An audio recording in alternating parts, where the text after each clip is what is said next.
Hey everybody, it's Shady C here from Wrestling Plus One. You can click to hear some of our latest episode. The link will be in the description. But anyways, now to the point of this video. People for years have been clamoring for a John Cena heel turn. I think now is the greatest time for it to occur. I'll give the reasons, and I'll give what I think will be the possible ramifications of a Cena heel turn. Well, for one reason, now is the greatest time because it's Survivor Series season.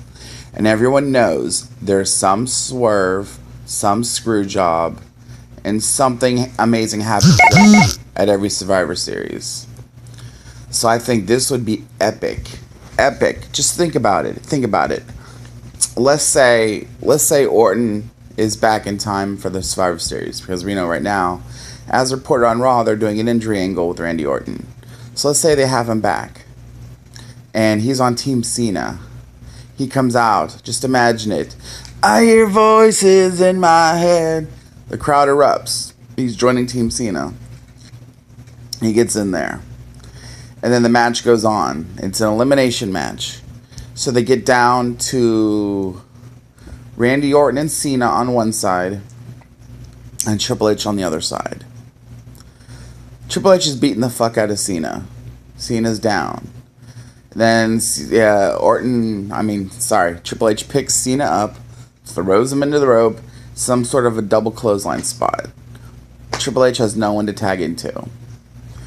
Cena crawling to the corner, tags Orton. Huge babyface pop. Orton steps in there. Orton gets in front of Triple H, who's laying down. Triple H gets up to his knees, starts doing that begging off thing. No, no, no, no, no, no, no.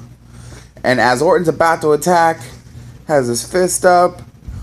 Boom! It's clobbered from behind by Cena.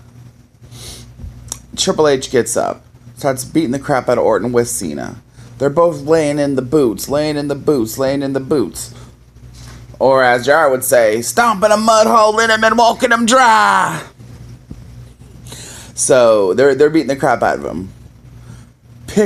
Cena picks up Orton. F you. Yes, I know it's the AA, but I will not call it the AA. You'll never hear me say that. Picks up Orton. F you. Triple H doesn't do anything. He pins Orton. He doesn't try to go for the pedigree yet. 1, 2, shoulder up. They're like, and I can hear the announce team right now. Michael go, oh my God. See, how do they keep Orton down? Orton keeps coming back. Orton keeps coming back. And then Triple H picks up Orton as if he's getting ready to pedigree him. His head's not between his legs yet. He has a hold of his head. Orton's standing there, bent over. He's about to put the pedigree on him. Orton blocks off his hands.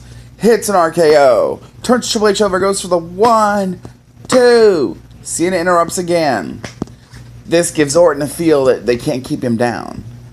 So Cena hits another FU. Now Triple H hits the pedigree. 1, 2, 3.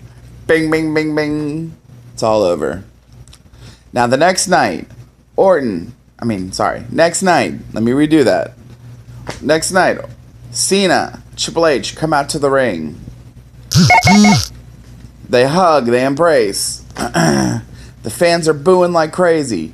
Cena gets on the mic and says, for years, all I've heard out of you people is Cena sucks. Cena sucks. And I wouldn't have him say the same thing The Rock said. Cena's a lot of things, but sucks is one of them. I would have him say, and everything I've done for the kids, screw all of you. Think about it. Hogan did that in 96 with the NWO.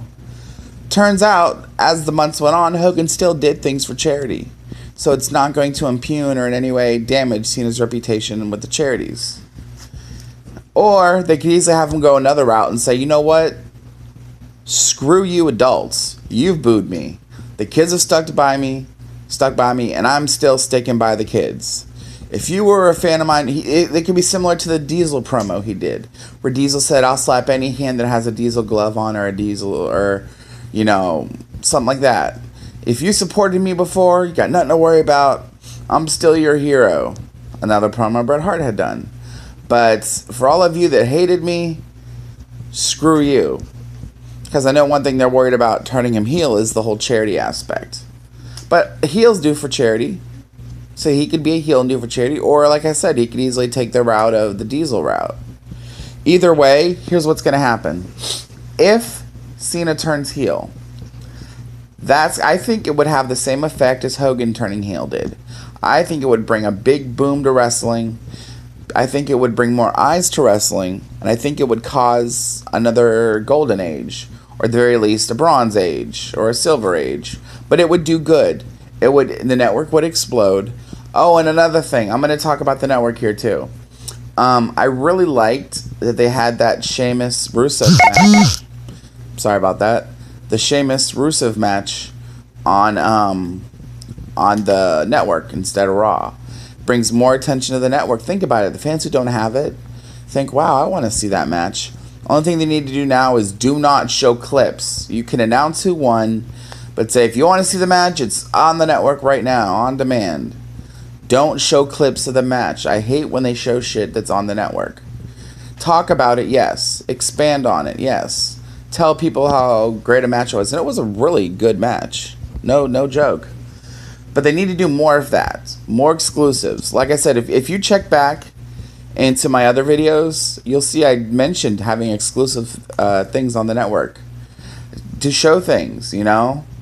I would say also, one thing I was liking at first was that Backstage Pass show after Raw. They would show a little bit of in-ring stuff, what was happening at that moment, and then they'd cut to the in-ring people. I'm not in-ring people, sorry. They'd cut to the panel. Now when they do a Backstage Pass show, it's usually just the panel. I don't like that.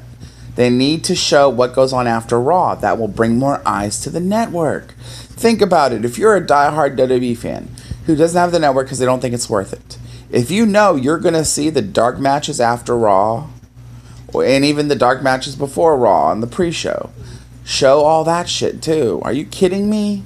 You don't even have to make it part of the network. I mean, you don't even have to make it part of the Backstage Pass show. You could do the Backstage Pass with your panel, have another camera on the ring, and then like have a show, Raw after the show, like that DVD they did. I heard that DVD and Blu-ray did really well when they did the best of Raw after the show.